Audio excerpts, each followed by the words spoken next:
This is Inside Indiana Business Radio for the afternoon of Thursday, March 30th, 2023. I'm Alex Brown.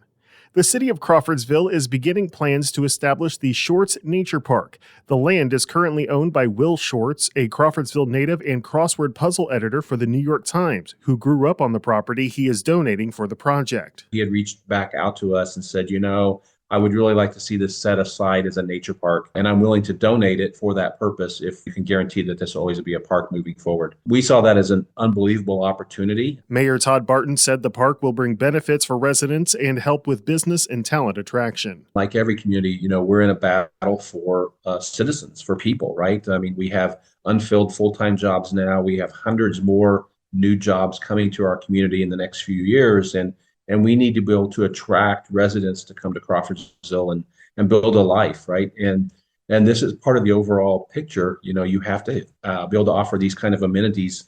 We don't have beaches and oceans and mountains and those kind of things, but we do have, I think, some great offerings in a community like this. And parks has to be a part of that equation. And for us, it's very important. The city is now preparing to apply for grant funding for the project. Development of the park could take up to 3 years to complete.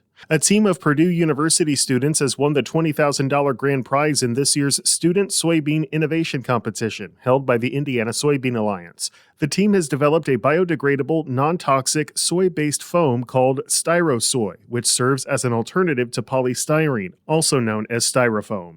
Evansville-based food equity nonprofit Urban Seeds has selected Maria Martin as its next executive director. Martin most recently served as operations and finance manager for the Nashville Farmers Market in Tennessee. She succeeds the recently retired Robin Mallory, who had been involved with the nonprofit for 9 years. From the number one source for Indiana business news, this is Inside Indiana Business Radio. Get ready, Southwest Indiana. We're headed your way. IBJ Media, Inside Indiana Business, and the Indiana Economic Development Corporation invite you to the second annual Engage Southwest Indiana event, presented by CareSource, Indiana University, and Old National Bank. Tuesday, April 11th at the Old National Events Plaza in Evansville. We'll be diving into regional and statewide initiatives with a focus on talent, education, and issues shaping our economy. More at ibj.com/engage. The University of Evansville has received a $30 million gift from the U.S. Department of Education. IIB's Gary Dick has more.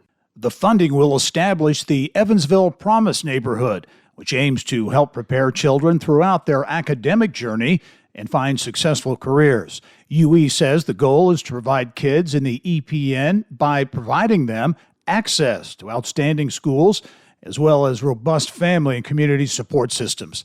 Evansville was one of only 3 Promise neighborhoods to receive funding in 2023.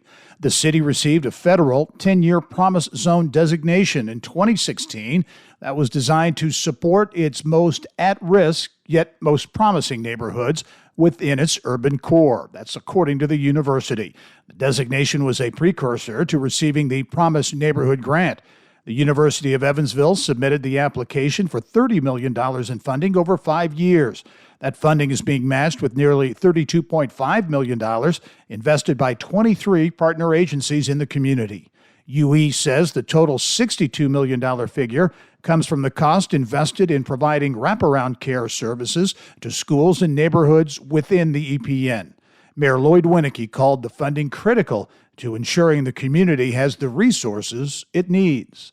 This is Gary Dick for Inside Indiana Business Radio. South Bend-based AM General is requesting tax abatements from the St. Joseph County Council as part of an approximately $70 million expansion of its manufacturing plant in Mishawaka. The project is the result of a U.S. Army contract that is worth up to $8.6 billion over the next decade for the production of Joint Light Tactical Vehicles and corresponding trailers.